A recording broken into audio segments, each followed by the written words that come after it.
Bom, então boa noite, iniciando a nossa aula de hoje, creio que seja a nossa 18ª ou 19ª aula do nosso curso de Física e Estatística.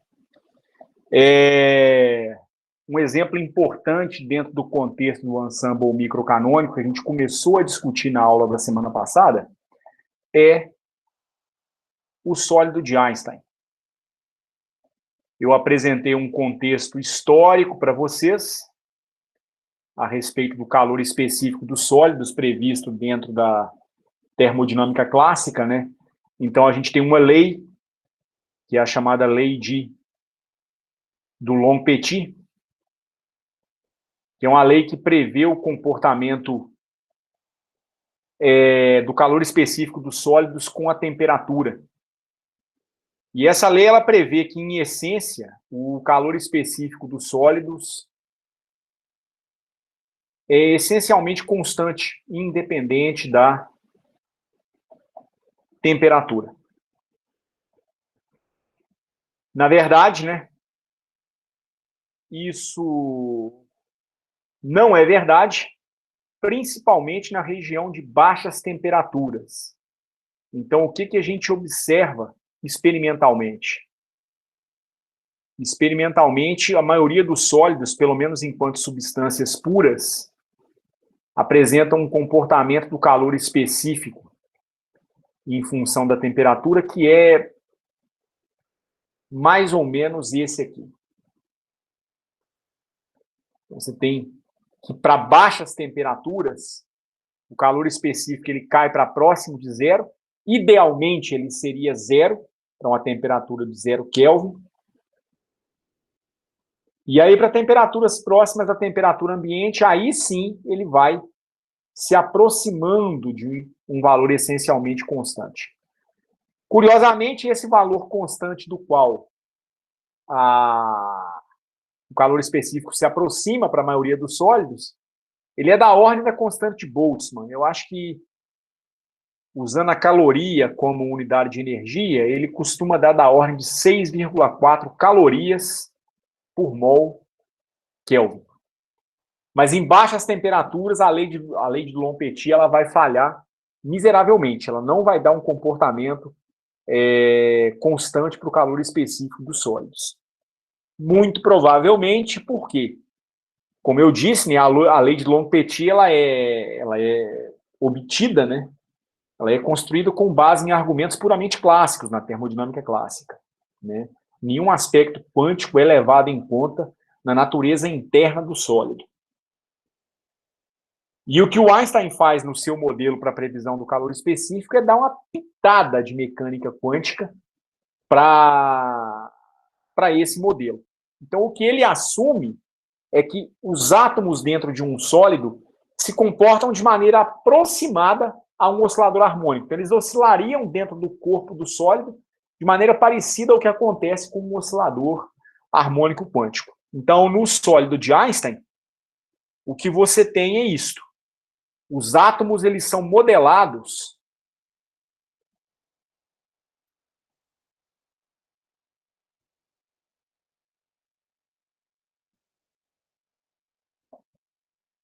como osciladores harmônicos. Em essência, é isso que a gente tem, então. Mas não é um oscilador harmônico quântico. Na verdade, é como um conjunto de osciladores harmônicos. Aliás, não é como um oscilador harmônico clássico, né? E sim como um oscilador harmônico quântico. Daí a gente sabe o seguinte, né? Ele supõe uma cadeia, uma rede onde você tenha N átomos no interior de um sólido. Se cada um desses átomos vai se comportar como um oscilador harmônico, qual seria, então, a energia total devido ao movimento dos átomos ou devido ao movimento dos osciladores? Já que você está aproximando os seus átomos como osciladores harmônicos quânticos, você vai ter um espectro de energia parecido com o de um oscilador harmônico quântico. Então, você sabe que a energia total seria o quê? Um somatório num índice J, que vai de 1 até N, ou seja, um contador para os seus osciladores na rede atômica, de quê? Um índice NJ mais meio e multiplica H barra ômega.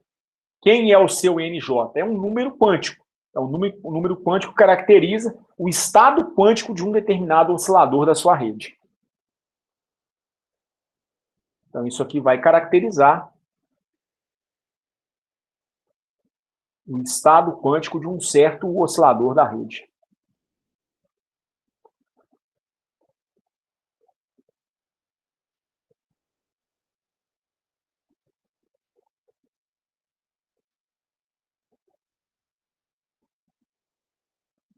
Ora, esse seu espectro de energia, então, ele poderia ser quebrado em duas parcelas. Uma parcela num índice que vai de 1 até N, que é o número total de osciladores, de NJ H barra ômega, mais um somatório num índice J, que vai de 1 até N, de meio de H barra ômega. O que me dá esse segundo somatório? Esse segundo somatório me diz que eu tenho N átomos, cada um deles contribuindo com uma parcela fixa de energia, que é dada por meio de H barra vezes ômega, onde ômega é a frequência da oscilação. Então, veja que isso aqui é uma aproximação do modelo, mas provavelmente é uma aproximação muito boa, porque você está assumindo que todos os átomos da rede oscilam com a mesma frequência. Em princípio, isso não tem que ser necessariamente verdade. Mas é bem razoável supor que as frequências de oscilação sejam muito próximas umas das outras. Como é um fator constante replicado por N átomos, isso aqui vai ser igual a N que multiplica meio de H barra ômega. Tá certo? Eu vou trabalhar agora no primeiro somatório. No primeiro somatório, eu tenho que H barra e ômega são constantes, poderiam sair para fora do nosso somatório. Isso aqui vai ser um somatório, então, de J indo de 1 até N, onde N é o número total de osciladores da quantidade NJ. Ora, isso aqui, então, vai ser igual a quê? Esse somatório com J indo de 1 até N, de NJ, é igual ao número de quantas de energia no primeiro oscilador, mais o número de quanta de energia no segundo oscilador, mais o número de quanta de energia no terceiro oscilador, e assim por diante, até chegar no número de quanta de energia no enésimo oscilador. Eu não sei quanta de energia eu tenho em cada oscilador. Então, eu posso ter 10 no primeiro, 20 no segundo, 30 no terceiro, 58 no enésimo, enfim. É um número que é variável, ou pode ser variável de oscilador para oscilador. O fato é que isso aqui me dá um outro número inteiro que eu vou chamar de Nzão. Isso aqui vai representar para mim o número de quanta de energia que eu tenho no total dos meus N osciladores.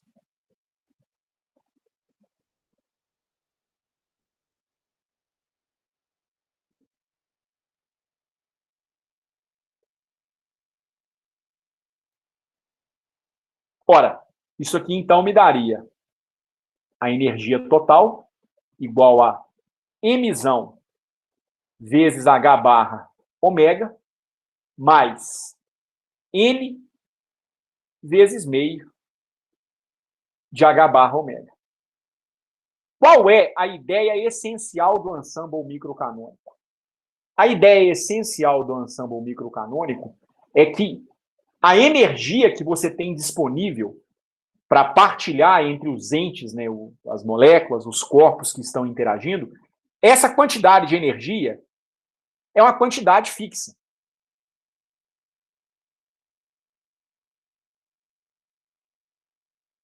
Se você pensar isso aqui, então, como a energia interna total do seu sólido, essa quantidade de energia interna é fixa. O que não precisa ser fixo são as quantidades N1, N2, N3, N4, N de Nzão e assim por diante. Eu posso ter, por exemplo, N1 igual a 10, N2 igual a 32, N3 igual a 20. Isso me daria, vamos imaginar uma hipótese muito boba em que eu teria apenas 3 osciladores. 10 com 32 com 20, isso aqui me daria 62 quanta de energia para ser distribuído nesses 3 osciladores. Mas nada me impede que eu distribua a quantidade de energia entre esses osciladores da seguinte maneira. Ao invés de 10 no primeiro, quem sabe eu tenha 21 no primeiro. 21 quanta de energia no primeiro oscilador. Digamos que eu tenha 26 no segundo oscilador da rede. E aí, no terceiro oscilador, me sobrariam 15 quanta de energia. Isso vai me dar um total de quanto? 62 quanta de energia. Ou seja, tanto no primeiro quanto no segundo cenário, eu tenho uma quantidade total de energia que é fixa. O que não é fixo é a maneira como eu vou distribuir a energia total no meu conjunto de N osciladores. Então, o número M de quanta está fixado.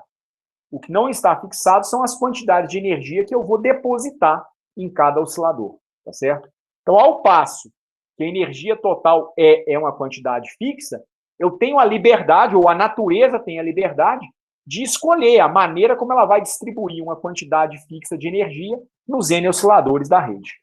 Então, apesar da energia total ser fixa, e isso aí vai fazer com que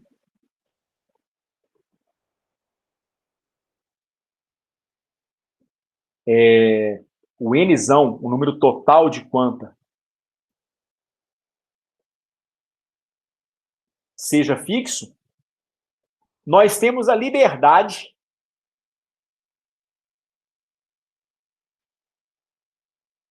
de compartilhar essa energia total da maneira que a gente bem entender entre os N osciladores.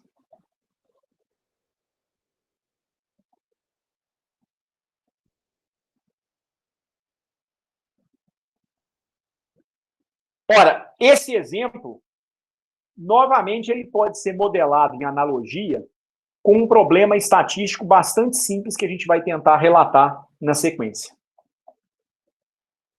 Que problema é esse? Qual seria um problema estatístico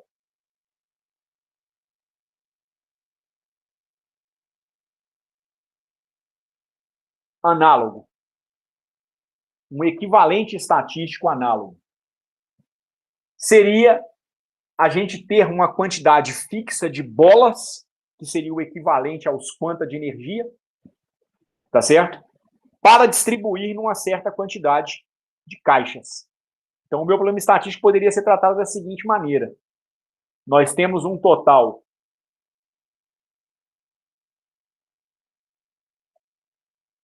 de M bolas. Cada bola, para mim, é o equivalente a um quantum de energia. Então, as M bolas vão representar M quanta de energia.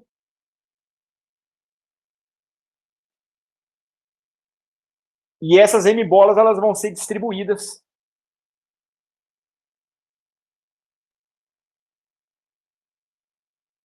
num certo número de caixas.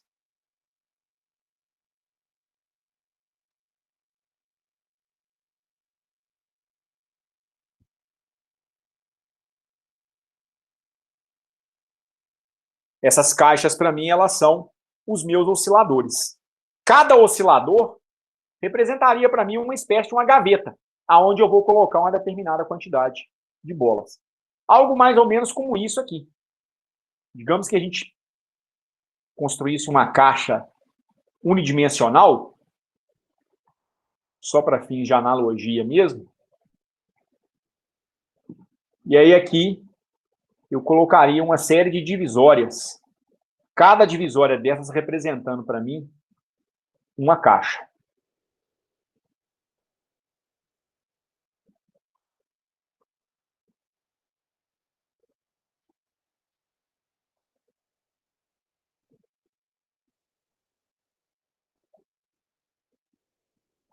O que nós temos, então? Digamos que aqui eu tenha 2 bolas, ou 2 quanta de energia. Digamos que aqui eu tenha uma bola. Digamos que aqui eu tenha 3 bolas. Digamos que aqui eu tenha 1, 2, 3, 4, 5 bolas. Digamos que aqui eu tenha 1, 2, 3, 4 bolas de novo. 4 nem tinha colocado, né? 1, 2, 3, 4, 5, 6, 7 bolas. Digamos que aqui eu tenha uma bola de novo. Digamos que aqui eu tenha 2 bolas outra vez e assim por diante. Como será que eu posso, então, modelar esse problema? De quantas maneiras diferentes? Essa é a pergunta que eu devo responder. De quantas maneiras diferentes eu posso distribuir esse total de M bolas, ou quanta de energia, num certo número N de caixas? É isso que vai ser, para mim, o número de estados acessíveis. Então, a pergunta a ser respondida do ponto de vista estatístico é essa aqui. De quantas formas diferentes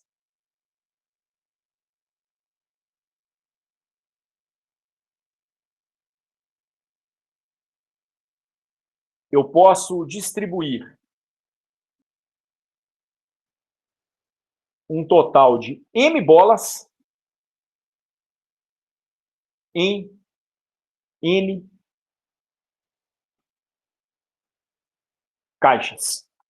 Esse é o problema estatístico que a gente pede, que a gente vai tentar resolver. Um detalhe a respeito desse problema é o seguinte: o que a gente vai entender como uma caixa? Pode acontecer de nós termos alguns osciladores que não tenham quanta de energia nenhuma. Todos eles estarão, alguns desses osciladores podem estar no estado fundamental. Se eles estiverem no estado fundamental, do espectro de energia de um oscilador harmônico, a energia de um oscilador harmônico no estado fundamental é meio de H barra ômega. Ele é um sistema quântico onde você não pode fazer a energia exatamente igual a zero. Mas você pode fazer o número quântico igual a zero. Isso aí é possível. Tá certo? Isso seria o análogo a você pensar o seguinte. Vamos imaginar que essas minhas caixas têm paredes que são móveis. Então, veja só. Para cada... como é que eu vou dizer? Para cada caixa que eu tenho um total de 2 paredes. Para eu poder simular o que vai acontecer na divisão de bolas ou de quanta de energia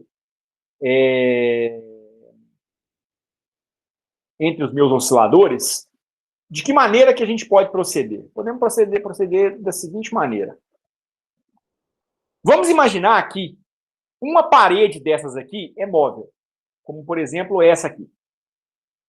Isso aqui é a divisória entre uma caixa e outra. Então, isso aqui vai ser uma parede móvel. Movimentar essa parede é o análogo a redistribuir os quanta de energia entre os meus diferentes osciladores. Digamos que eu pegue esta parede e a traga para cá. Se eu trouxer essa parede para cá, então significa que eu vou pegar esses 2 quanta de energia e deixar com esse oscilador aqui. Então, eu teria esse novo sistema. Eu teria um sistema quântico. Onde eu tenho uma cadeia de osciladores em que, agora, da maneira como eu estou supondo, esse primeiro oscilador que eu desenhei teria 5 quanta de energia. O próximo vai ter 2. Aliás, não vai ter nada. Né? Esse aqui não tem nada. Isso aqui, então, é praticamente como se ele não existisse, né? Porque eu passei os dois quanta de energia para cá. Coloquei a parede aqui, ela veio para cá. O próximo oscilador tem um quanta de energia apenas. Aqui eu tenho, de novo, 5. Depois eu tenho 4 outra vez. E assim por diante. Eu poderia ter 7, 1, 2 de novo, e assim por diante. O fato é que o movimento de uma determinada parede faz com que seja possível eu redistribuir a quantidade de quanta de energia no meu total de N osciladores. A gente vai trabalhar, então, com essa ideia. A partilha dos quanta de energia vai estar associada a um movimento dessas paredes. Eu pergunto, então, para vocês o seguinte. Se nós estamos imaginando que nós temos um total de N caixas, ou ainda N osciladores,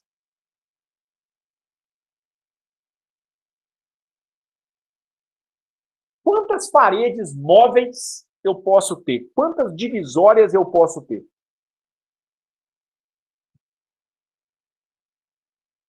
Acredito que seja de 0 a N.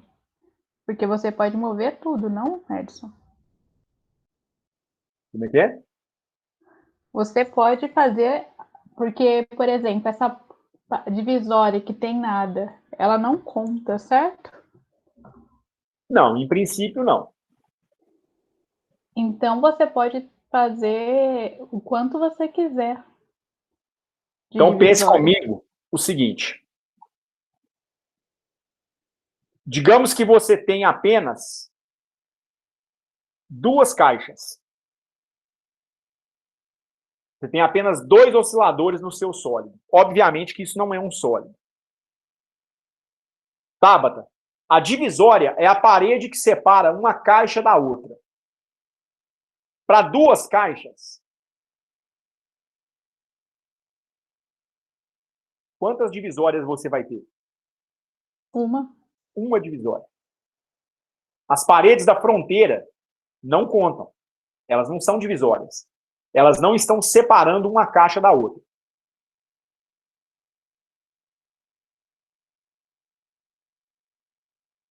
Digamos que você tem agora um sólido com 3 osciladores. Então você tem 3 caixas. Quantas divisórias você tem? 2. 2.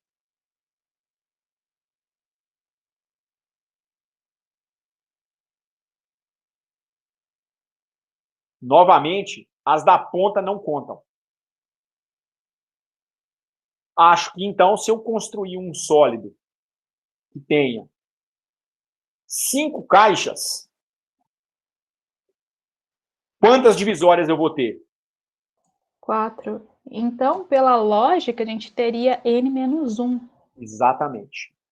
Exatamente pelo fato de que você não conta as da extremidade, porque elas não representam a divisa de uma caixa com outra, você vai ter sempre um total de N menos 1 caixas.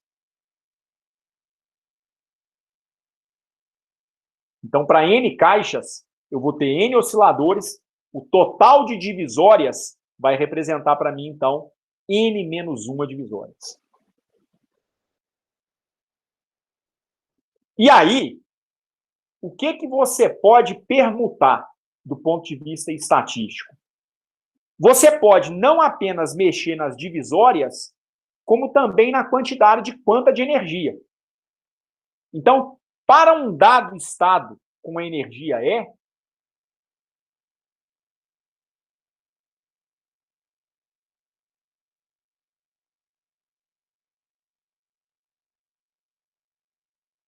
o que nós temos para combinar do ponto de vista estatístico? Nós temos ou nós podemos compartilhar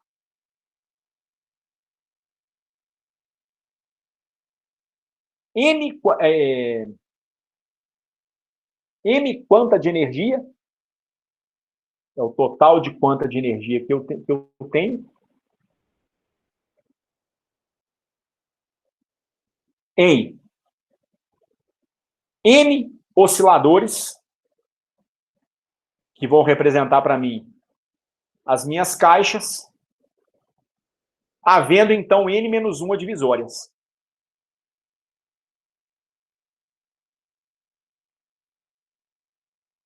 Então, qual é o total de elementos que pode ser permutado? Veja que, nesse caso, você não precisa se preocupar em redistribuir apenas os quanta de energia. Essa é uma possibilidade. Você até pode imaginar que você vai pegar o quanta de energia com uma mão, tirar de um oscilador e colocar em outro. Mas tem uma outra possibilidade, que é mexer nessa parede divisória. Ao mexer na parede divisória, você pode também redistribuir os quanta de energia. Então, você tem um total de M osciladores mais M quanta de energia, perdão, mais N-1 divisórias. Se você quer calcular, então, o número de estados acessíveis que tem uma certa energia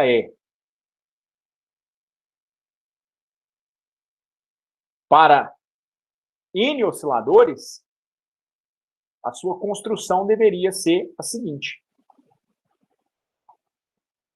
O número de estados acessíveis com uma determinada energia com um certo número de partículas N, é igual a o total de elementos que eu posso permutar, que eu posso redistribuir. Eu posso redistribuir os quanta de energia e as divisórias.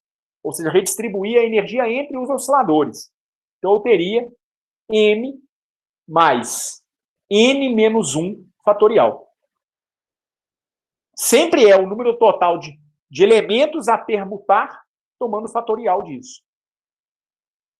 Dividido pelo fatorial do primeiro, vezes o fatorial do segundo. Essa vai ser a equação que vai representar para mim o meu ponto de partida. É aqui que eu vou começar a fazer a montagem do número de estados acessíveis. Aqui, então, a gente deve se perguntar o seguinte: como será que eu vou escrever esse número M em função da minha energia? Repare que eu quero o número de estados acessíveis em função da energia e em função do número de partículas. O meu hamiltoniano já me diz isso. O hamiltoniano do meu sistema diz para mim que a energia é escrita em função do M. Então, da equação que me dá a energia do oscilador harmônico para um total de N osciladores, eu posso tirar qual é o M em função da energia e do número total de partículas.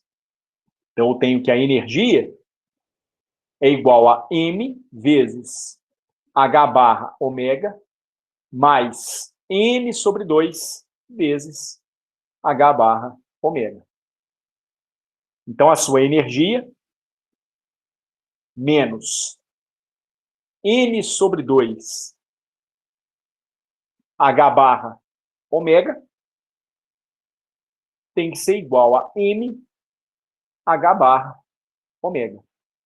E daí, se eu isolar quem é a quantidade M, que é o total de quanta que eu tenho, isso aqui é a energia total dividida por H barra ômega menos N sobre 2 H barra ômega dividido por H barra ômega, que é simplesmente N sobre 2.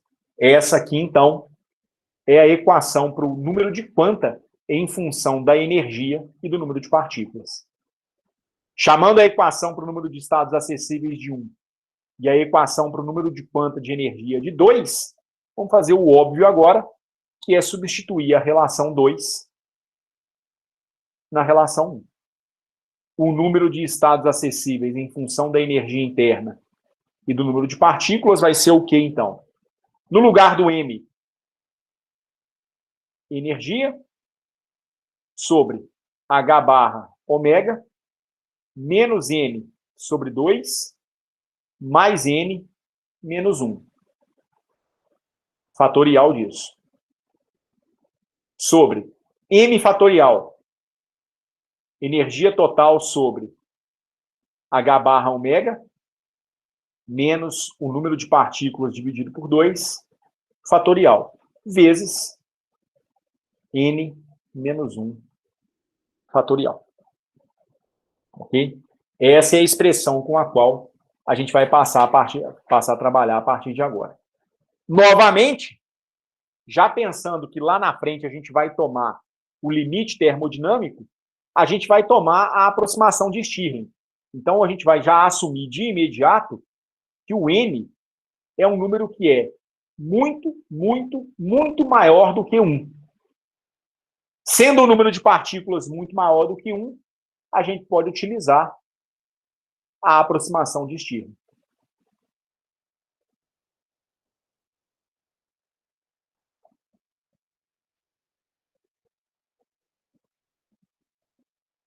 Que me diz que o ln de um número f fatorial é aproximadamente f ln de f menos o próprio f, desde que esse f seja muito maior do que 1. O seu número de estados acessíveis para um determinado valor de energia e para um certo número de partículas vai ser igual a quanto? N menos N sobre 2 dá N sobre 2. Menos 1 mais a energia sobre H barra ômega. Fatorial. Isso dividido por E sobre H barra ômega menos N sobre 2, fatorial, logaritmo de N menos 1. Antes de usar a aproximação de Stirling, vamos calcular o logaritmo do número de estados acessíveis, já levando em conta que isso vai dar um logaritmo de quociente. Então, o logaritmo do número de estados acessíveis com uma certa energia E e o número de partículas N vai ser igual ao logaritmo do numerador. Então, o logaritmo de N sobre 2 menos 1 mais E sobre H barra ômega, fatorial. E aí, é logaritmo do numerador menos o logaritmo do denominador. Menos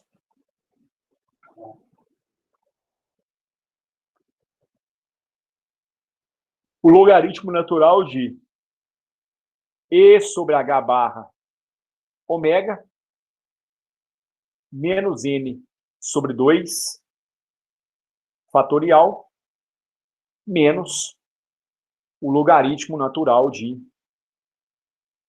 N menos 1 fatorial. Então, aqui eu só apliquei propriedades de operação de logaritmos.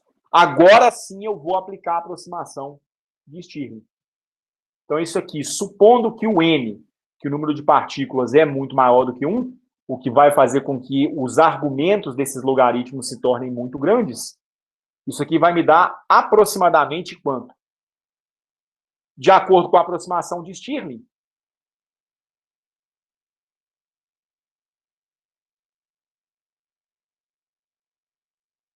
o logaritmo de uma função f fatorial é aproximadamente f ln de f menos o próprio f, se esse f for um número muito maior do que 1. Então, isso aqui vai me dar o quê? Esse argumento, n sobre 2, menos 1, mais E sobre H barra ômega, vezes o logaritmo natural dele próprio, n sobre 2, menos 1, mais E sobre H barra ômega, menos ele próprio, então, menos n sobre 2, menos 1, mais E sobre H barra ômega. Aproximação de Stirling, então, aplicada no primeiro logaritmo. Aí vem o segundo logaritmo. Cabe aqui um cuidado por conta desse sinal negativo. A aproximação de Stirling dá o argumento vezes o ln do argumento, menos o próprio argumento. Então, aplicando nesse logaritmo aqui, dá menos, por conta do sinal global, energia sobre H barra ômega, menos N sobre 2, ln da energia sobre H barra ômega, menos N sobre 2. Mas isso não é tudo. É o argumento, o ln do argumento, menos o próprio argumento. Então, tem um menos, aí eu tenho que tomar cuidado por conta desse sinal global, isso vai virar um mais. E sobre H barra ômega, menos N sobre 2. E, por fim, a última parcela, o ln de N menos 1 fatorial, que vai ser aproximadamente menos N menos 1 ln de N menos 1. Menos, e aí por conta desse sinal global, isso aqui de novo vira um mais, N menos 1. Isso aqui, então, é uma aproximação para o número de estados acessíveis, né? No limite em que o número de partículas, o número de osciladores é muito grande, ok? Já é possível efetuar algumas simplificações, inclusive elas são até visíveis aqui na nossa tela. Por exemplo, dá para observar que eu vou ter menos E sobre H barra ômega, e nessa parcela eu vou ter E sobre H barra ômega com um sinal positivo. Então, essa parcela E sobre H barra ômega, não acompanha o ln, é eliminada por essa parcela aqui, E sobre H barra ômega. Essa aqui fica quieta. Certo? Depois, nós vamos ter o seguinte, mais N nessa parcela. Aqui eu tenho menos N sobre 2, e, de novo, aqui eu tenho menos N sobre 2. N sobre 2 dividido mais N sobre 2 dá N, mas vai ser com um sinal negativo. E aqui eu tenho um N com um sinal positivo. Ou seja, esses dois termos N sobre 2 eliminam esse termo N aqui. Ele também não vai prevalecer. E, por fim, eu fico menos com menos dá mais. Mais com menos dá menos. Então, esse 1 que aparece aqui com um sinal negativo, ele é eliminado com esse menos 1 aqui, que vai aparecer com um sinal positivo. Ou seja, sobra nada dessas duas parcelas aqui que são independentes dos logaritmos. Então, o nosso resultado fica sendo aproximadamente o quê? N sobre 2, mais a energia sobre H barra ômega, menos uma unidade na primeira parcela. ln de N sobre 2, menos 1, mais E sobre H barra ômega. Menos. Aí na outra parcela, até poderia trocar o sinal aqui, né? Menos com menos vai dar um mais. Vamos deixar quieto assim por enquanto. Menos E sobre H barra ômega, menos N sobre 2, vezes o logaritmo natural de E sobre H barra ômega, menos N sobre 2. Isso aqui, então, é uma aproximação para o logaritmo natural do número de estados acessíveis para o oscilador harmônico, para o sólido de Einstein, supondo uma certa energia E e um certo número de partículas M. Essa é a primeira aproximação na qual a gente pode chegar. Antes que eu prossiga, até esse ponto, algum problema? Sem problemas. Rafael, Marcelo? Acredito que não. Gabs? Ok. Ok? Bom, o próximo passo é começar a fazer uma construção, uma conexão com a termodinâmica. De que maneira? Por que nós calculamos o logaritmo do número de estados acessíveis? A probabilidade de encontrar um estado como esse dependeria do número de estados possíveis a serem sorteados. Esse número de estados é muito grande. E exatamente por ser muito grande, torna-se um número inconveniente de se trabalhar, inclusive do ponto de vista computacional. A gente opta trabalhar com o ln, porque o logaritmo é uma função que é crescente, como é o número de estados acessíveis, mas ele tem um crescimento bem mais lento, ele tem uma derivada bem menor.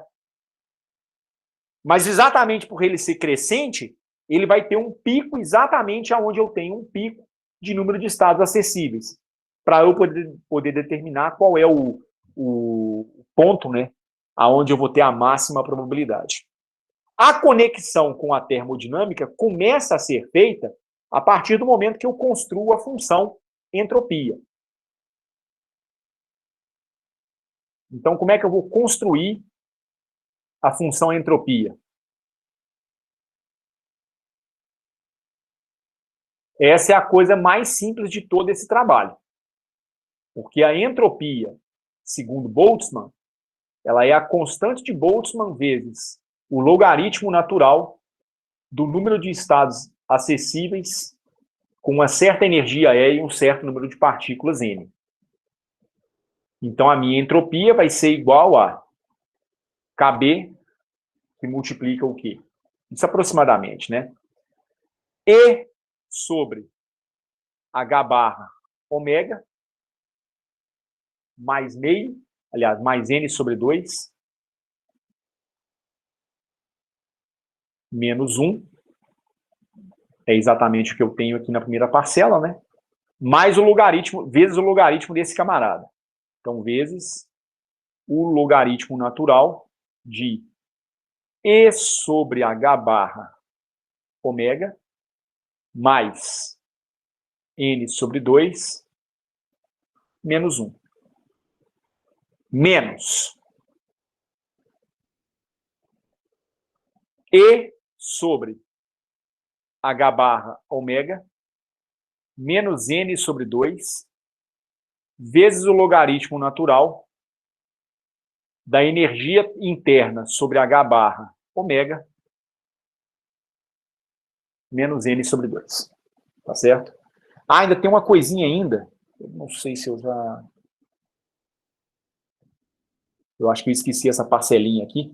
Faltou o termo do ln de n-1. Eu eliminei o próprio n-1, mas faltou, né? Menos n-1, que multiplica o ln de n-1. Essa parcela não pode ser escrita esquecida em hipótese nenhuma. Então ainda sobra menos n-1 ln de n-1. Só que, exatamente porque o número de partículas é uma quantidade que, nesse tipo de sistema, como um sólido, é muito grande, normalmente não é conveniente você trabalhar com um N muito grande. Então, como a entropia, assim como a energia interna, são quantidades extensivas, são quantidades que se somam sobre todos os componentes do sistema, é possível você pensar numa entropia por partícula, numa energia interna por partícula. Então, é possível eu escrever a entropia total em termos da energia interna total e do número total de partículas por uma entropia específica que depende da energia interna específica vezes o número de partículas. Então, esse U aqui, para mim, é o quê? É a energia interna por partícula ou energia interna específica.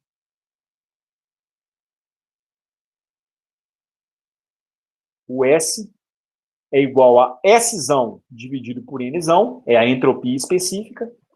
Já a energia interna específica é a energia total dividida pelo número de partículas.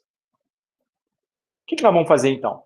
Nós vamos tentar escrever essas relações agora em termos de quantidades específicas. Porque, no limite termodinâmico, a gente sempre faz o número de partículas tender para infinito. Essa é a ideia do chamado limite termodinâmico, exatamente porque o N é muito grande. Mas se eu fizer o limite termodinâmico na ponta da faca, ou seja, tomar o limite do N tender para infinito, essa parcela vai tender para infinito. Eu vou calcular aqui um logaritmo de infinito. Aqui também eu vou ter um N tendendo para infinito. Aqui eu vou ter um Ln de infinito, ou seja, a entropia vai ficar mal definida. Para eu me livrar desse problema quando o N tende a infinito, é que eu opto por trabalhar com a quantidade específica por partícula. Só que isso só é possível se eu conseguir mostrar que a relação específica não depende do número total de partículas. Vamos ver se isso é verdade. Então, eu vou escrever o Szão com uma entropia específica, função da energia interna específica, vezes o número total de partículas. Isso aqui vai ser aproximadamente a constante de Boltzmann vezes a energia interna total do seu sistema de osciladores. É a energia interna específica vezes o número de partículas. U vezes Nzão. Dividido por H barra ômega. Mais N sobre 2 menos 1. Vezes logaritmo natural da energia interna específica, que é U vezes Nzão, sobre H barra ômega, menos N sobre 2, menos 1 unidade. Aliás, só conferir o sinalzinho aqui vai ser mais, na verdade, né? Menos energia total por H barra ômega.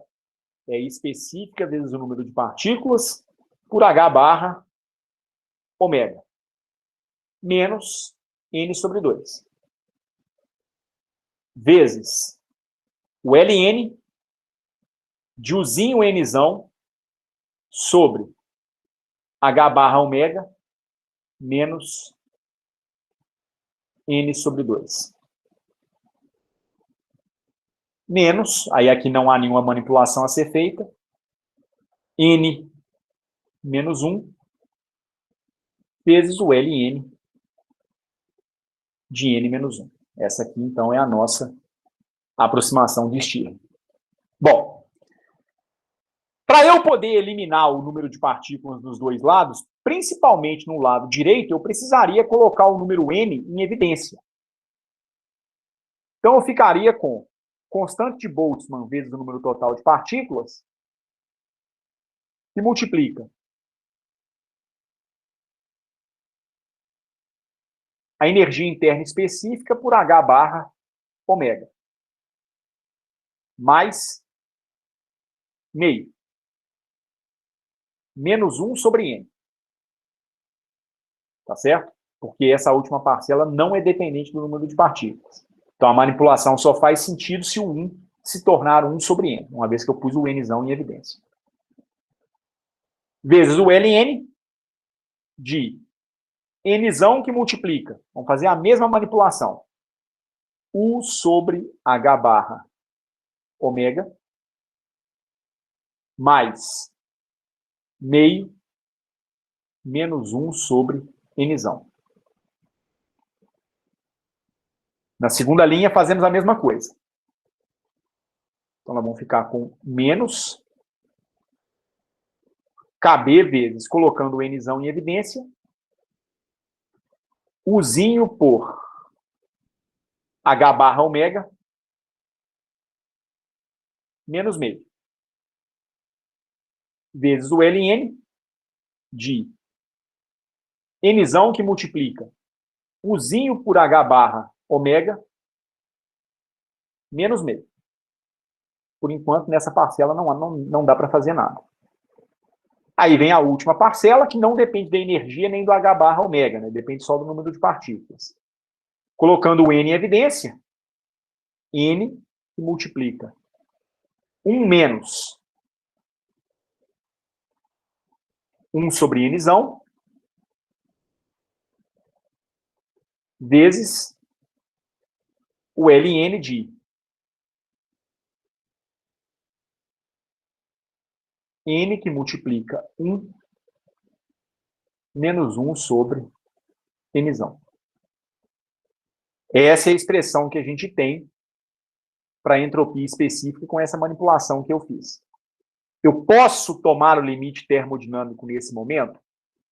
A rigor, ainda não. Por quê? Eu ainda tenho uma dependência em N em ambas as parcelas. Agora, o fato de que eu coloquei o N em evidência permite que eu tenha algumas simplificações. Por exemplo, o Nzão que acompanha a entropia específica pode ser eliminado com todos os termos da direita. Nzão para a primeira parcela, Nzão para a segunda, Nzão para a terceira parcela. Então, ficaria com a entropia específica escrita como KB U sobre H barra ômega mais meio menos 1 sobre N, que multiplica o Ln de N mais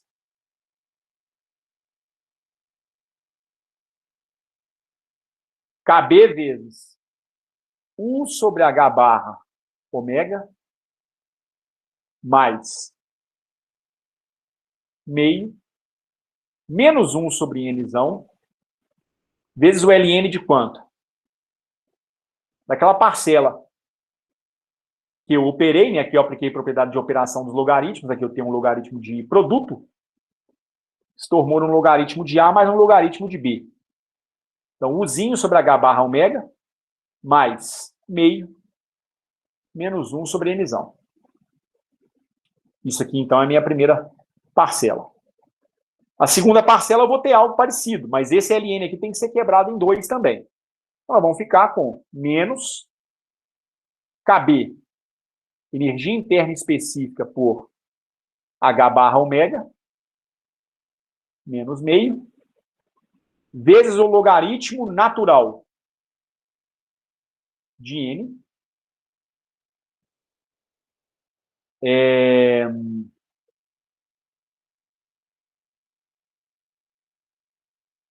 mais, melhor, menos, KB, U sobre H barra ômega, menos meio, o logaritmo da quantidade que agora não depende do Nzão. Logaritmo natural de Uzinho sobre H barra ômega, menos meio.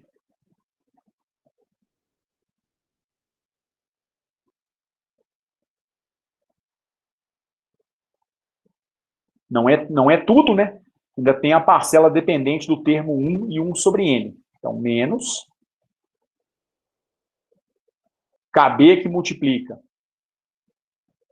1 menos 1 sobre N, que multiplica Ln de N, menos KB que multiplica 1 menos 1 sobre N, o Ln de 1 menos 1 sobre N. Essa, então, é a expressão da entropia específica com todas as suas parcelas, tá certo? Mas ainda não é possível tomar o limite termodinâmico. Não é possível ainda tomar o limite termodinâmico por uma razão. Todas as parcelas ainda dependem do N, de alguma maneira. Mas em algumas dessas parcelas, já dá para começar a prever o que vai acontecer quando eu tomar o limite termodinâmico. Na primeira parcela, eu tenho 1 sobre N. É verdade que eu vou ter 1 sobre N que multiplica o Ln de N.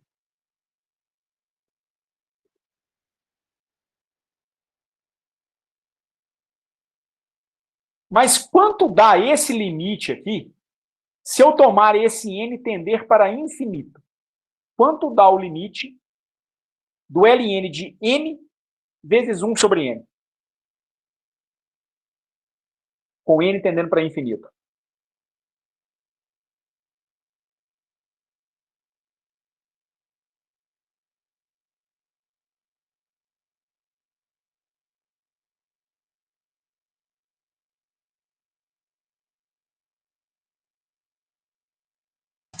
Então, tanto ln de n quanto n, né, no denominador, vão para infinito.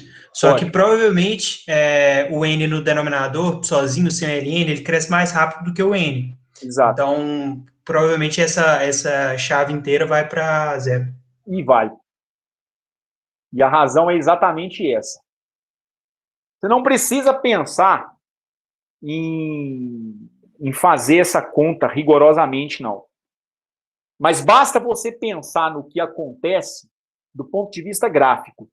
E aí o argumento é exatamente esse que o Marcelo está colocando. Vejam só o que acontece. Digamos que você vá colocar no mesmo par de eixos essas duas funções. Graficamente, acho que é mais tranquilo para ver o que vai acontecer. Você pega a função n aqui no denominador. Ora, a função n, ou x, como queiram, ela é uma função retilínea. Então, isso aqui é a nossa função n, ou x, como queiram. Então, aqui é um gráfico que eu vou fazer de n ou ln de n em função do próprio n. Então, ela é uma função crescente. Ela cresce à medida em que o n vai crescendo também. E a função logaritmo de n? Ela não tem esse mesmo comportamento, não. Primeiro que ela começa valendo a partir de n igual a 1. Aliás, não, minta. Eu poderia ter n's fracionários também, né? Não, ou irracionais, enfim, n's reais. Não é o caso de se pensar, o n vai ser inerentemente inteiro, porque ele designa número de partículas. Mas se eu pensar do ponto de vista funcional, poderia pensar que o n seria uma variável real. O fato é o seguinte, né? Para valores de n entre 0 e 1, a função logaritmo sempre é negativa. Tende para menos infinito, se o camarada tende para zero. E ela tem um comportamento como esse aqui. Ó.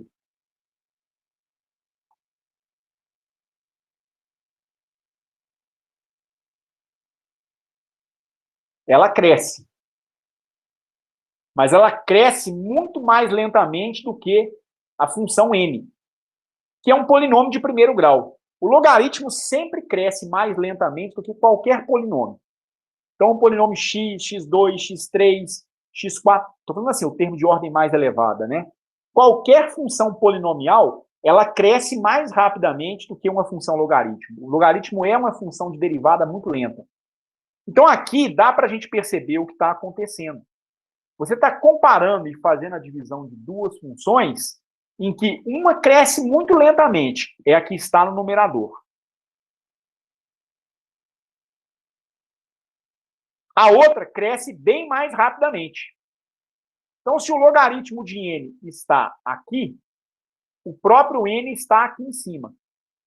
Quando o n tender para infinito, a reta vai estar lá na China. Esse camarada ainda vai estar aqui no Brasil. Ele vai crescer, mas muito mais lentamente. Então, o ln de n vezes 1 sobre n, ele realmente vai tender para zero. E isso é que justifica, no final das contas, eu eliminar desse meu cálculo todas as parcelas onde haja o termo 1 sobre n. Então, aqui, ó, esse termo 1 sobre n, ele vai poder desaparecer, porque ele vai multiplicar um ln de n, que cresce muito mais lentamente. Esse camarada vai poder desaparecer também. Dentro aqui do seu logaritmo, o próprio 1 sobre n, quando n tende para infinito, tende para zero. O 1 sobre n tende para zero também. E aí você vai matar todo mundo. Né? Aqui, de novo, o 1 sobre n vai tender para zero, multiplicado pelo ln de n. Aqui, o 1 sobre n tende para zero também. E dentro do seu logaritmo, 1 sobre n vai tender a zero também. Então, essa é a aproximação, é a maneira como eu vou começar a pensar na conexão, na conexão com a termodinâmica ao fazer o chamado limite termodinâmico. Então, com isso, a sua entropia específica, ela vai ser aproximadamente quanto? Primeira parcela, KB 1 sobre H barra ômega.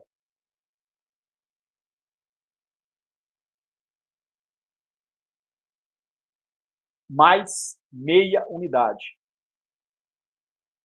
Vezes o logaritmo natural de quem? Aí esses caras aqui, cabeça, o H barra ômega mais meio, multiplico o ln de n. Aqui eu não posso jogar o ln de n fora, não. Posso jogar no termo ln de n dividido por n. Aí esse cara pode rachar fora. Então guarda esse ln de n quieto aqui. É o que sobra da primeira parcela. Depois vem uma parcela que é independente do n. Você vai ficar com mais KB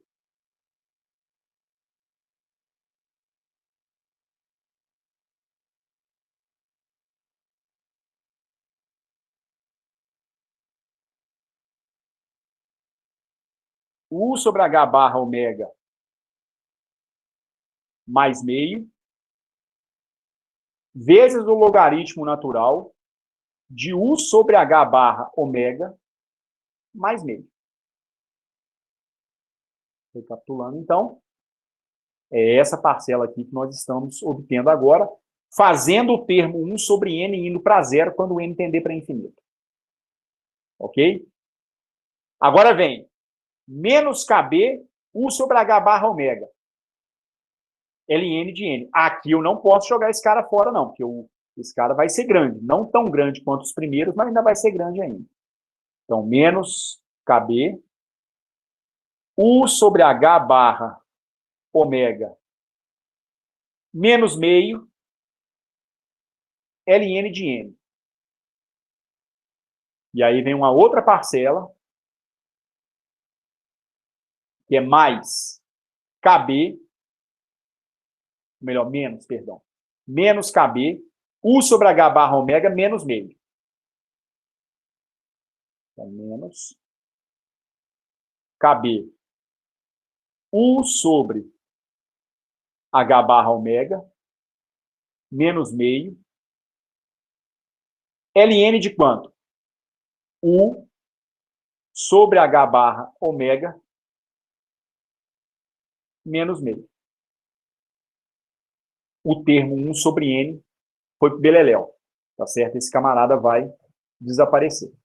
Ok?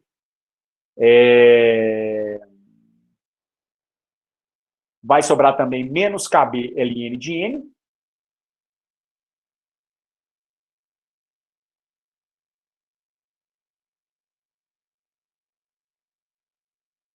E eu acho que sobra KB ln de 1. Ao fazer 1 sobre n tender para zero, porque o n tende para infinito, né? Sobraria simplesmente o ln de 1, mas ln de 1 é zero. Então, menos KB ln de 1, porém o logaritmo natural de 1 tem que ser igual a zero. Essa é a expressão que a gente tem da entropia específica até o momento. Ok? Vejam bem. Só ver se eu não estou errando nenhum sinal aqui. Não. Em princípio está tudo ok. Nós temos agora uma dependência com o número de partículas nos termos logarítmicos. Sobra, então, KB, energia sobre H barra ômega, ln de n.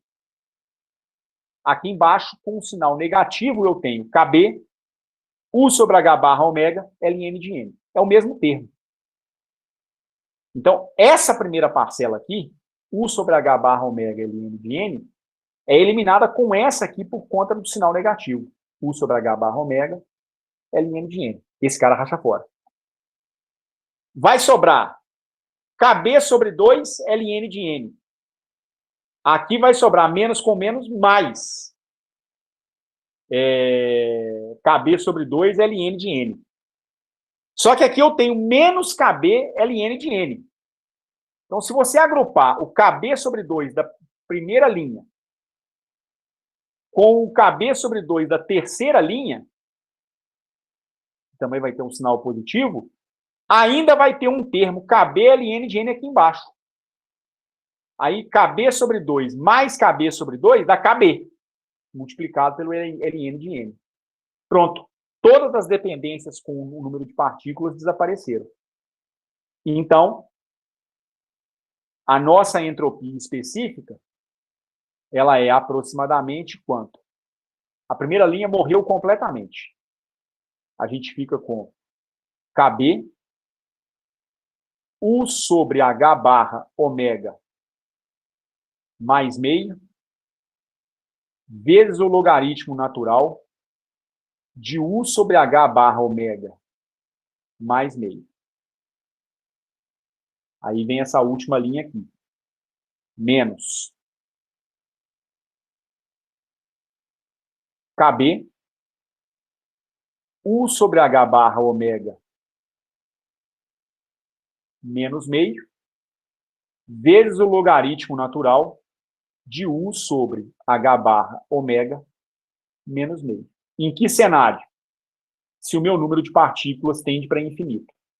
Então, aqui, fatalmente, nós já estamos tomando o limite termodinâmico. Então, o resultado para a entropia específica é independente do número de partículas. Ok? Antes que eu prossiga, até esse ponto, alguma dúvida? Eu sei que a conta é um pouco chata de acompanhar, mas deu para acompanhar em linhas gerais? Deu. Os argumentos para se livrar dos logaritmos de n, do 1 sobre n, deu? Deu. Rapazes?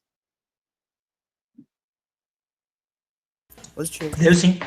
Bom, você sempre faz esse roteiro para agora fazer a conexão de fato com a termodinâmica. Então agora você vai voltar lá no Kahlen para você se lembrar como é que são as equações de estado e como é que são as equações fundamentais da termodinâmica. No caso, eu tenho a entropia expressa em função da energia interna. Eu tenho a chamada representação de entropia. Então, se você tem a entropia escrita como uma função apenas da energia interna, isso significa que o diferencial de entropia seria a derivada da entropia em relação à energia interna vezes a própria variação de energia interna. Mas isso é matemático, né? Isso reflete o fato da entropia ser uma função apenas da energia interna específica. É a maneira como você vai calcular a variação na entropia, conhecida a variação na energia interna. Onde entra a física? A física entra da primeira lei da termodinâmica.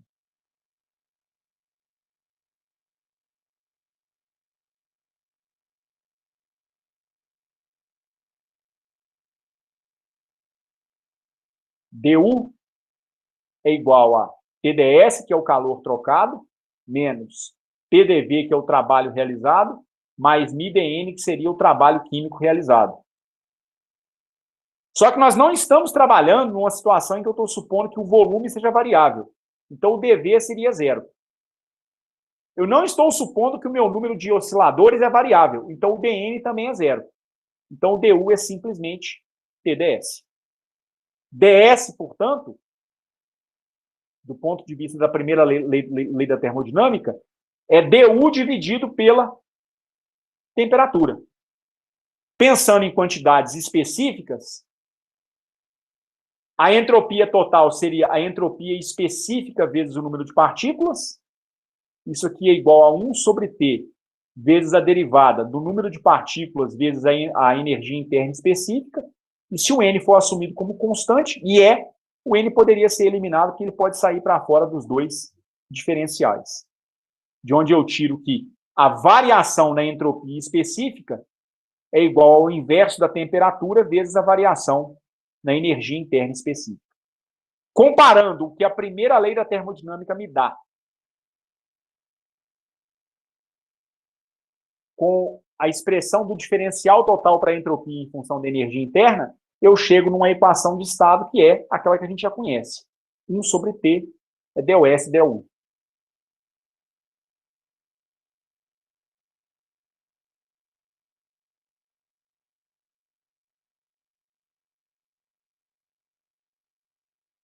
Então, o inverso da temperatura vai ser a derivada da entropia em relação à energia interna. Aqui, gente, eu não estou utilizando o símbolo de derivada parcial, como é comum lá na termodinâmica, Porque ao trabalhar com quantidades específicas, e para esse modelo que eu estou adotando, eu estou obtendo que a entropia está obtendo apenas da energia interna específica. Então, é a função de uma variável só. Daí o símbolo de derivada ser uma derivada ordinária. Ok? Então, só para a gente fazer a derivada com calma, ou ter uma boa noção de como é que ela vai ser feita, pegar a expressão da entropia específica, que me dá o KB é uma constante, já pode ser colocado para fora dos dois termos, pode ser colocado em evidência, né? Então, vou ficar com U sobre H barra ômega mais meio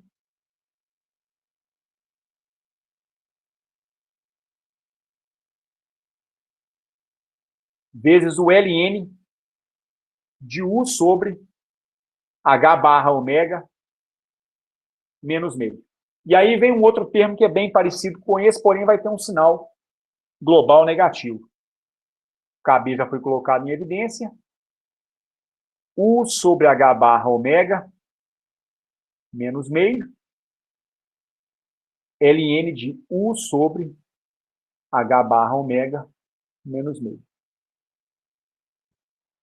Nas duas parcelas eu tenho derivadas do produto. De um produto. Fazendo as derivadas, eu vou colocar esse KB em evidência. Vão ficar com KB que multiplica. Derivada em relação a U de U sobre H barra ômega. Dá simplesmente U sobre H barra ômega. Que multiplica o ln de U sobre H barra ômega menos meio. Isso é a derivada da primeira parcela. Agora, preserva a primeira parcela. U sobre H barra ômega mais meio vezes a derivada da função ln. Isso aqui vai dar o inverso do argumento do ln. 1 sobre U sobre H barra ômega menos meio. Certo? Agora vamos para a segunda parcela. Só fechar essa chave aqui. Não, pode deixar, porque já tem um sinal negativo aqui. Eu já coloquei o KB em evidência. Então agora vem menos. Derivada da segunda parte. U sobre H barra ômega menos meio, derivada em relação a U. Derivada muito parecida com a anterior, né? Vai dar 1 sobre H barra ômega, com um sinalzinho negativo, vezes, aqui tem um errinho, porque aqui é o ln de 1 mais, né? 1 sobre H barra ômega mais meio.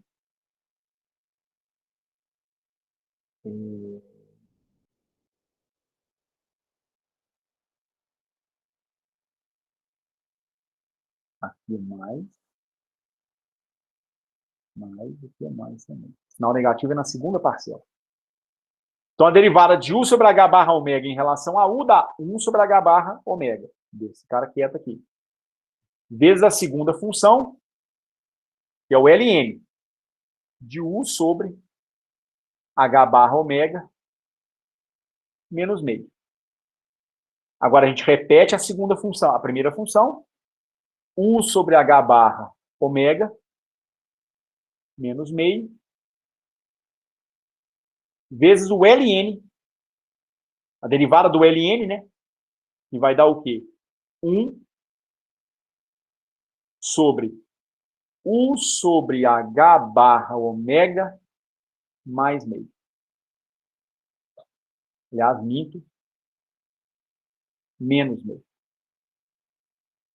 Ok? E isso fecha a segunda derivada, a derivada da segunda parcela. Algumas simplificações podem ser feitas, né? Eu fico com U sobre H barra ômega mais meio, que multiplica U sobre H barra ômega mais meio.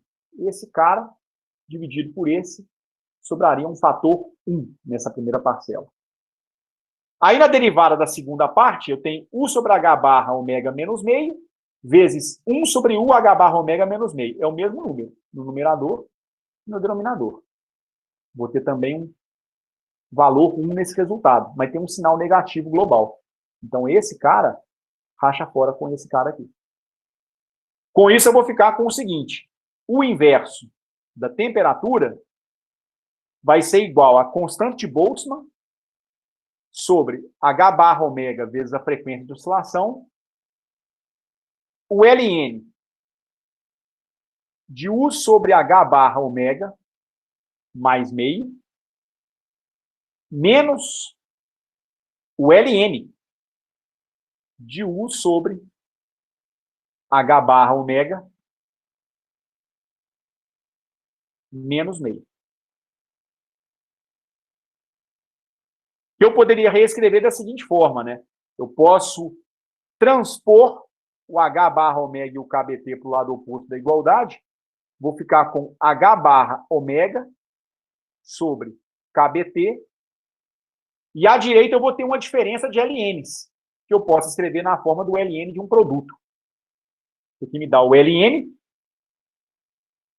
de U sobre H barra ômega mais meio, dividido por U sobre H barra ômega menos meio. Essa é a expressão que a gente tem envolvendo temperatura e energia interna. O que é curioso nessa expressão? É o fato de que, foi aquilo que eu chamei a atenção na aula da semana passada. Primeiro, você construiu uma expressão da entropia em função da energia interna. E nós sabemos que é difícil, experimentalmente, você medir entropia e medir energia interna. Daí a gente apelou para conexão com a termodinâmica por meio das equações de estado. Nas equações de estado, eu consigo obter que o inverso da temperatura é a derivada da entropia em relação à energia interna específica. Mas a temperatura não é difícil de medir. E aí a expressão que eu chego agora envolve não mais a entropia, porque ela foi derivada, ela foi eliminada do cálculo, mas envolve a energia interna. E eu posso, então, encontrar a energia interna como uma função da temperatura. Ou seja, do ponto de vista do cara que é experimental, ou de alguém que quer comparar o seu modelo com um modelo experimental, com medidas experimentais, o camarada pode isolar a expressão da entropia, da energia interna, em função da temperatura, e, na sequência, fazer um fit de dados, um ajuste de dados, com os dados experimentais que ele tiver da energia interna em função da temperatura. Então, a gente vai obter o seguinte. Como a dependência com a energia interna está dentro do Ln, eu vou tomar a exponencial dos dois lados.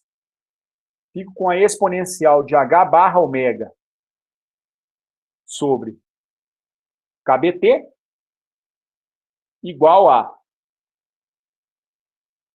U sobre H barra ômega mais meio dividido por U sobre H barra ômega menos meio. É como se isso aqui fosse um número A dividido por um número B. Eu vou passar o B para a minha esquerda, fazendo uma multiplicação. Vou ficar, então, com U sobre H barra ômega menos meio, que multiplica a exponencial de H barra ômega sobre KBT, igual a esse número A, que é igual a 1 sobre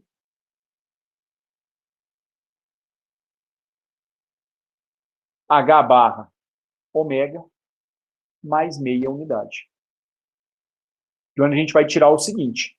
Como eu quero encontrar o U, eu já vou colocar o U em evidência, vou ficar com o seguinte. U sobre H barra ômega, que multiplica a exponencial de H barra ômega sobre KBT,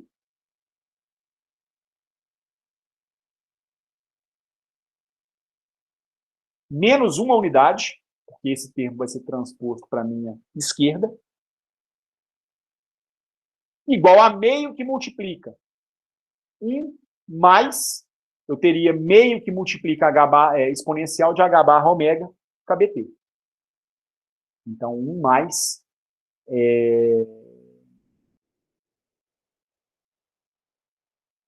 o meio que eu colocar em evidência, 1 mais exponencial de H barra ômega sobre KBT.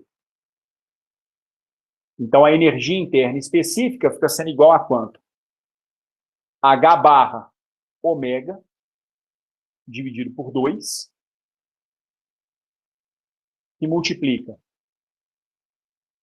1 mais a exponencial de H barra ômega sobre KBT,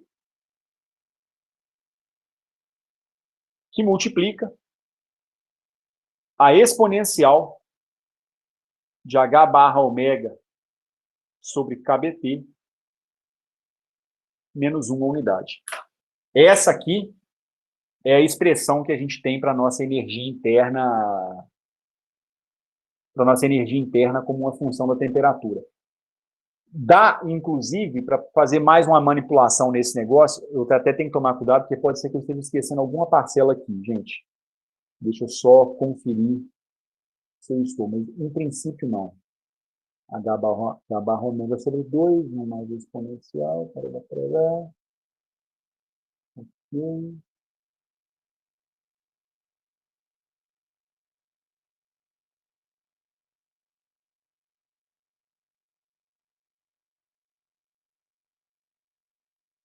Ok. Não, em princípio tá correto. Essa aqui é a expressão que a gente tem de fato, tá certo? É a expressão da energia interna em função da temperatura. Mas é possível encontrar uma expressão mais bonitinha para a gente. Eu vou fazer o seguinte. Nesse meu numerador, eu vou somar e subtrair a quantidade presente no próprio denominador. Então, eu vou fazer o seguinte. Eu vou reescrever o numerador da seguinte forma. H barra ômega dividido por 2, que multiplica 1 mais a exponencial de H barra ômega sobre KBT. Reescrevi o numerador. Mas eu vou somar uma quantidade aqui no numerador, e é claro que eu vou subtrair a mesma quantidade. Eu vou somar H barra ômega sobre 2, que multiplica esse meu denominador, exponencial de H barra ômega sobre KBT menos 1 unidade. Claro que isso não pode passar impune. Se eu somei esse camarada no meu numerador, eu tenho que fazer uma compensação e subtrair o mesmo camarada. Então, a gente ficaria com menos H barra ômega sobre 2,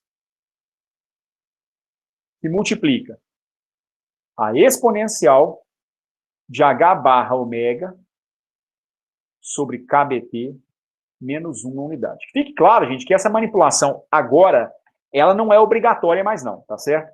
O que eu vou fazer aqui na sequência é uma tentativa de se obter uma coisa um pouco mais elegante, tá certo? É simplesmente isso, que é tentar obter algo um pouco mais elegante do que essa expressão que eu estou chamando de asterisco que eu estou obtendo aqui. Mas não é que isso seja obrigatório, como de fato não é. Tudo isso dividido pela exponencial de H barra ômega sobre KBT menos 1 unidade. Tá certo? Bom, vocês apenas reparem o seguinte. Dá para, nesse momento, reescrever essa relação da seguinte maneira. Isso me dá H barra ômega dividido por 2 na primeira parcela. Mais H barra ômega sobre 2 vezes essa exponencial. Eu vou chamar isso aqui agora, essa exponencial, simplesmente de exponencial de alfa, para economizar a notação, ok? O alfa, para mim, é a razão entre H barra ômega sobre KBT. Esse aqui dá exponencial de alfa na segunda parcela, mais H barra ômega sobre 2 exponencial de alfa menos H barra ômega sobre 2, nessa parcela aqui.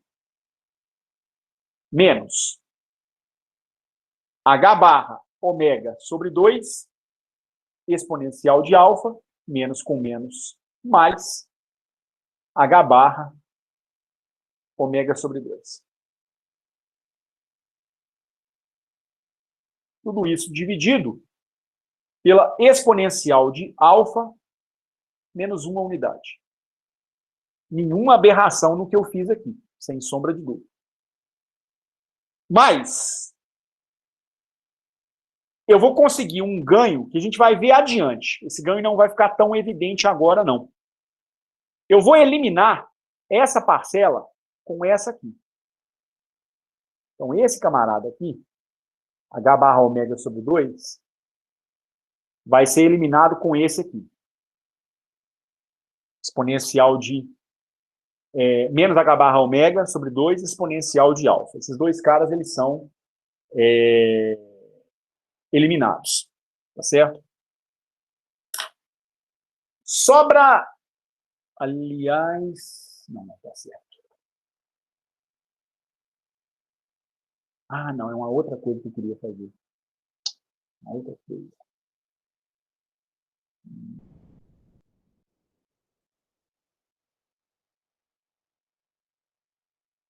Não, tá certinho. Eu poderia fazer o que no final das contas? Ao invés de propor esse cancelamento igual que eu propus aqui, esse cancelamento seria óbvio, né? Porque eu estou até cancelando, eu estou anulando o termo que eu somei e adicionei. Isso aí realmente não faria diferença nenhuma. O que eu quero é arrumar alguma coisa que me permita simplificar esse denominador. É o denominador que, de fato, está me causando algum desconforto. Eu vou, então, fazer o seguinte. Eu vou tomar esse termo aqui, H barra ômega sobre 2, vezes a exponencial de alfa, eu vou agrupar com outro camarada que tem aqui. Vou ficar com H barra ômega sobre 2, mais H barra ômega sobre 2, que multiplica exponencial de alfa menos 1. Então, eu levei em conta essa parcela e essa parcela aqui. Tá certo? Todas essas foram agrupadas. Há uma vantagem que aparentemente não é tão evidente, mas eu forcei o aparecimento do denominador aqui no meu numerador. Isso vai trazer uma simplificação para mim daqui a pouquinho. Ok? Então, eu contemplei esse cara, esse cara aqui, agora vem o restante. O restante traz H barra ômega sobre 2. E aí eu consigo o cancelamento de H barra ômega sobre 2 exponencial de alfa e menos H barra ômega sobre 2 exponencial de alfa. Tudo isso dividido pela exponencial de alfa menos 1. Repito, não há nenhuma vantagem nítida nisso até o momento.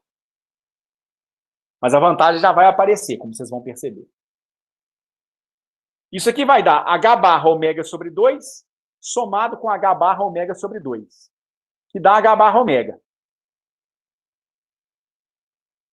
Mais H barra ômega sobre 2 exponencial de alfa menos 1. Sobre a exponencial de alfa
Tabata, especificamente aonde que parou?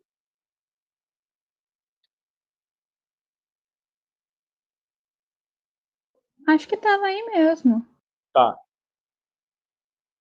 Então, eu estava falando sobre essa comparação do que nós estamos obtendo para um sólido com o espectro de energia de um oscilador harmônico quântico. Exato. Tá. Então, veja só. Todo oscilador harmônico quântico ele tem uma quantidade mínima de energia que vale H barra ômega sobre 2. Repara que essa quantidade de energia, pelo que nós estamos obtendo, não depende da temperatura. Então, considerando efeito térmico ou não, ele terá essa quantidade mínima de energia, que é o meio de H barra ômega. Não consegue anular ou tornar diferente a menor energia possível para um oscilador harmônico quântico. E aí vem a outra parcela, né? A outra parcela é o H barra ômega, exponencial de alfa menos 1, aqui eu não posso fazer a simplificação, ou a exponencial de H barra ômega sobre KBT menos 1 unidade. Essa seria a expressão da energia interna por partícula do sólido de Einstein, onde você modela cada átomo da rede como se fosse um oscilador harmônico quântico. E aí, alguns limites que são importantes vão ser tomados em relação à temperatura.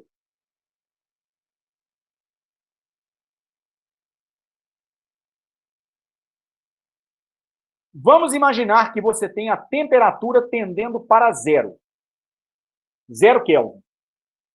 Qual será o limite quando a temperatura tende para zero de U quando a temperatura tende para zero? É claro que a primeira parcela não depende da temperatura. Então, ela simplesmente é repetida nesse limite. Na segunda parcela, eu tenho que o H barra ômega é uma constante, pode sair para fora do cálculo do limite. Aí você fica com o limite, quando o t tende para zero, de 1 sobre a exponencial de H barra ômega sobre KBT menos 1 unidade. Mas notem, a temperatura tende para zero. Se a temperatura tende para zero, ômega dividido por KBT vai tender para quanto?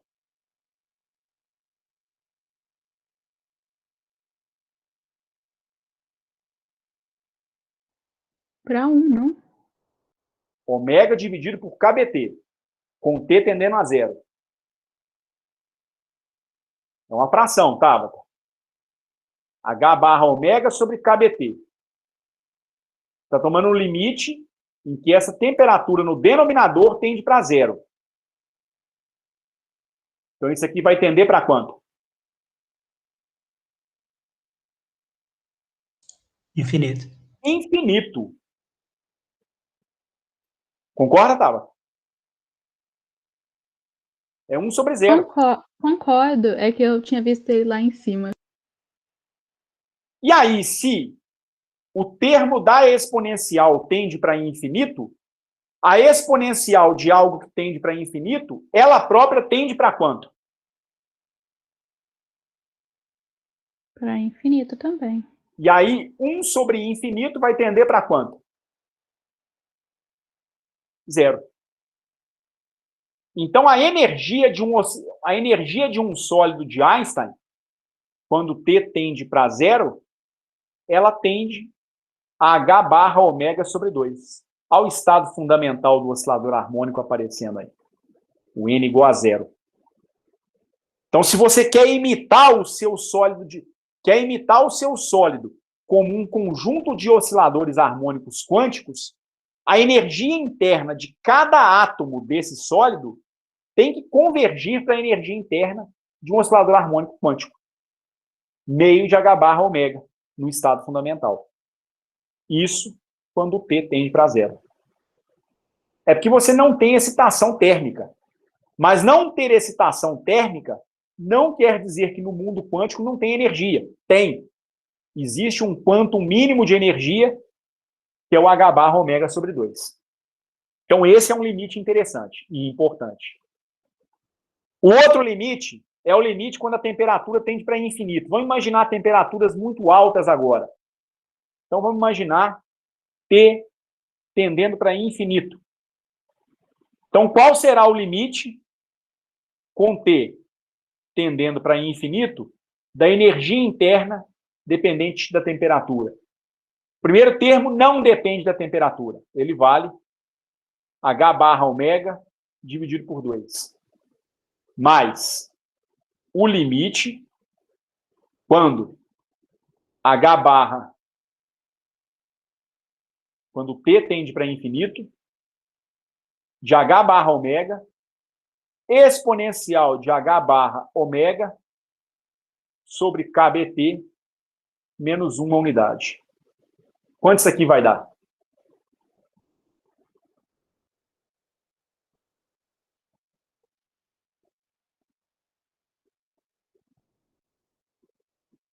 Agora sim, a H ômega por KBT, ele vai tender para zero. Quando você T é muito grande. Certo. E exponencial de zero é 1. E 1 menos 1? Zero que vai dar indeterminação, não vai? Não, dá uma coisa finita sobre zero. Uma coisa finita sobre zero não é indeterminada, ela é infinita. Você está fazendo uma divisão por zero. Concorda?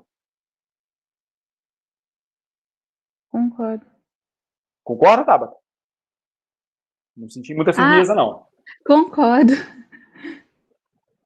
Mas veja bem, as coisas nem sempre são o que parecem. Porque se nós pensássemos assim, nós deveríamos pensar que a energia interna de uma partícula, tenderia para infinito. Então, um átomo teria uma energia infinita no sólido de Einstein. Isso não parece ser uma boa ideia. Então, parece que o cálculo desse limite não é tão ingênuo, uma mera substituição do T por infinito, como a gente tentou fazer, ou está pensando em fazer num primeiro momento. Então, vamos fazer o cálculo desse limite com um pouquinho mais de cuidado. Eu tenho, então, a minha energia interna como função da temperatura igual a H barra ômega sobre 2 mais H barra ômega sobre a exponencial de H barra ômega sobre KBT menos 1 unidade. Como eu disse, aparentemente, tomar a temperatura tendendo para infinito faz com que a energia de uma única partícula tenda para infinito também. Uai, gente, se uma partícula tem uma energia que tende para infinito, então você poderia pensar o seguinte, então, para onde vai a energia das outras partículas do sólido de Einstein? Tudo bem, elas poderiam ser infinitas também. Mas se você imaginar que o infinito é um trem que não acaba nunca, é como se eu colocasse tudo numa partícula e o restante ficaria com o quê? Com nada? Não parece ser a resposta. A gente não pode se esquecer do seguinte. É verdade que a temperatura ela está tendendo para zero. Com isso, é verdade que 1 sobre KBT tende para infinito. Não é de todo errado pensar dessa maneira. Mas pense bem. Nesse seu numerador, você tem uma constante de Planck, H barra, dividida por 2π. É um H dividido por 2π. A constante de Planck é 6,62 vezes 10 a menos 34 joules por segundo. Em outras palavras, quando você tem o termo H barra ômega sobre KBT, você tem um trem no numerador que é extremamente pequeno. dividido por uma temperatura no denominador. E, gente, aí a gente não pode se esquecer que nós até podemos ser físicos teóricos, mas a física, ela é um campo da ciência puramente experimental. Então, tomar a temperatura tendendo para zero absoluto, você faz a temperatura chegar o mais próximo de zero quanto você quiser nos livros. Mas experimentalmente você consegue? De jeito nenhum. Não é tão fácil, não. Então, se você chegar num 10 a menos 8 kelvins, nossa, mas você já está muito próximo de um zero absoluto. Pensa bem, 1 bilionésimo de Kelvin. Bilionésimo. Mas em cima você tem algo da ordem de 10 a menos 34. Que é pequeno pra caramba. O que eu quero dizer com isso é que esse número, H barra ômega sobre KBT, muito provavelmente, ele deve ser um número bem pequeno. Em razão de quê?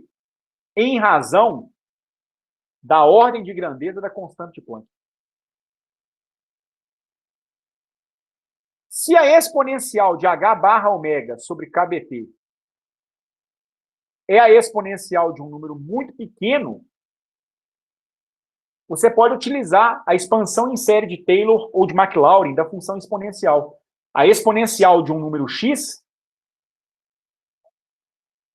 se você fizer em série de Taylor, é 1 mais x, aproximadamente em primeira ordem.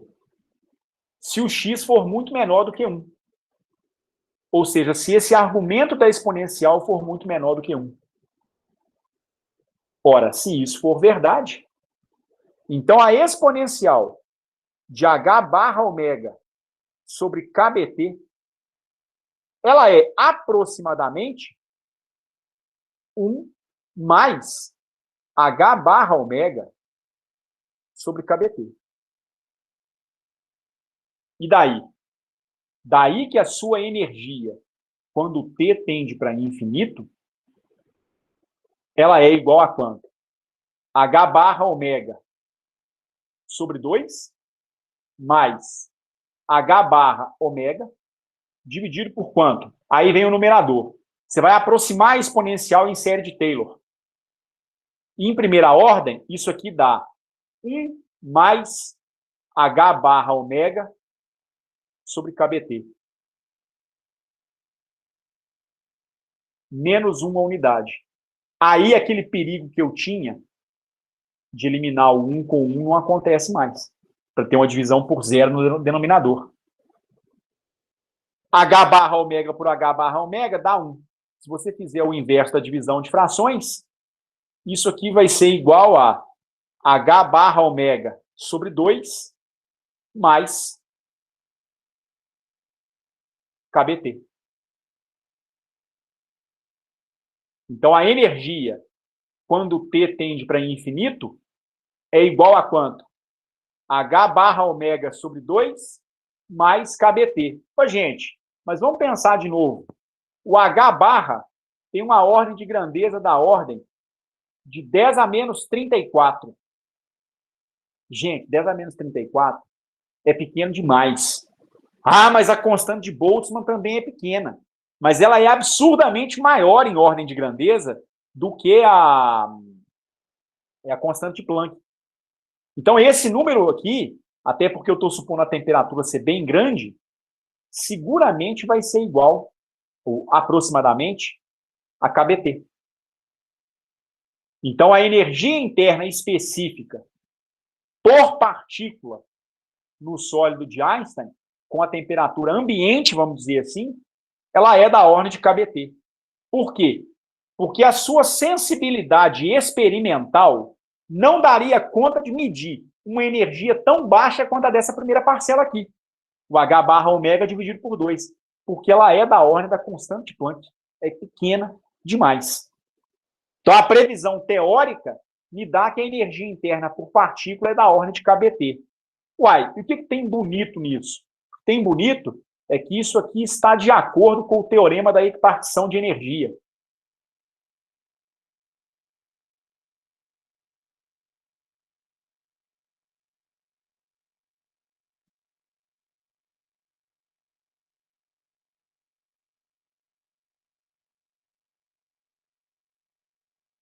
que é um dos resultados mais bonitos que a gente tem na termodinâmica clássica e na mecânica estatística clássica. E prevê para mim o seguinte: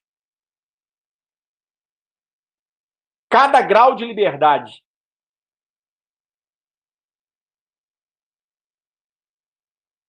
e aqui eu vou entender um grau de liberdade por um tipo de movimento.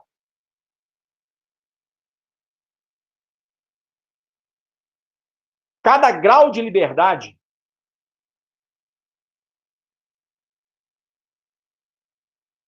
aqui eu vou até colocar na forma completa. Cada grau de liberdade quadrático na hamiltoniana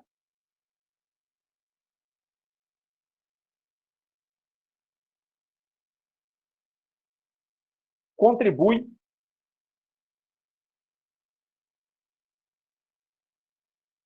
com meio de kBt para a energia interna.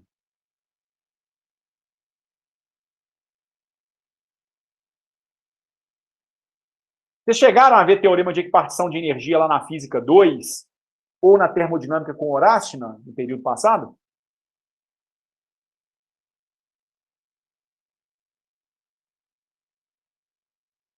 Eu não me recordo se eu cheguei a ver ou não. Isso aqui é uma coisa, eu espero que a gente consiga ver ainda se eu der mais algumas aulas para vocês.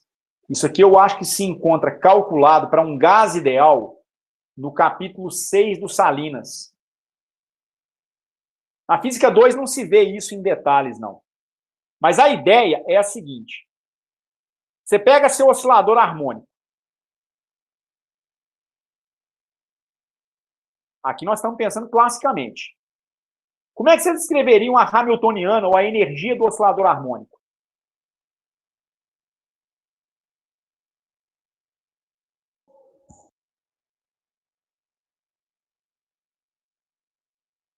Você precisa da energia potencial e da energia cinética. A energia cinética é a massa vezes a velocidade sobre 2, e a energia potencial é a energia armazenada na mola, né? O meio de kx ao quadrado. Então eu vou escrever a energia cinética como P2 sobre 2m. Mais meio de kx ao quadrado. Como você colocou. Por quê? Porque é comum na mecânica clássica a hamiltoniana ser escrita como uma função do momento e da coordenada correspondente. Então, o meio de mv2 viraria P2 sobre 2m. Ok? Todo grau de liberdade que tem uma variável quadrática na hamiltoniana, este aqui é P ao quadrado. Se fosse P ao cubo, não daria esse resultado. Mas esse aqui está ao quadrado. X ao quadrado. Todos os termos quadráticos numa hamiltoniana de um problema termodinâmico, eles sempre contribuem com a quantidade fixa de energia. Meio de kBt. Então, em média, a energia potencial por oscilador me daria meio de kBt. A energia cinética por oscilador me daria meio de kBt. Na média térmica, então, isso daria kBt. É por isso que a gente está obtendo a energia quando a temperatura é grande, é elevada, como kBt, e isso está de acordo com o teorema da equipartição de energia. Porque o teorema da equipartição de energia, ele é clássico. Ele não prevê nada do comportamento quântico da matéria, tá certo? Ele não prevê o H barra ômega sobre 2. Como eu tinha dito agora há pouco, o H barra ômega sobre 2 ele é muito pequeno quando comparado com o kBt. Por isso, ele racha fora. Ok? Ok. Gente, eu vou fazer o seguinte. Na próxima aula, eu vou retomar o tema para terminar esse assunto. Ainda falta fazer uma coisinha que é a análise do calor específico do sólido de Einstein. Nós obtivemos a energia interna para, na sequência, tentar entender o comportamento do calor específico. Eu quero ver o que a mecânica estatística com uma pitada quântica me dá. Isso é um modelo meio que quântico já, né? Porque o hamiltoniano, a energia de onde eu parti, já era uma energia quântica. né? O H barra ômega sobre 2 mais N, certo? Eu quero ver qual é o comportamento que o calor específico vai possuir quando comparado com o resultado clássico.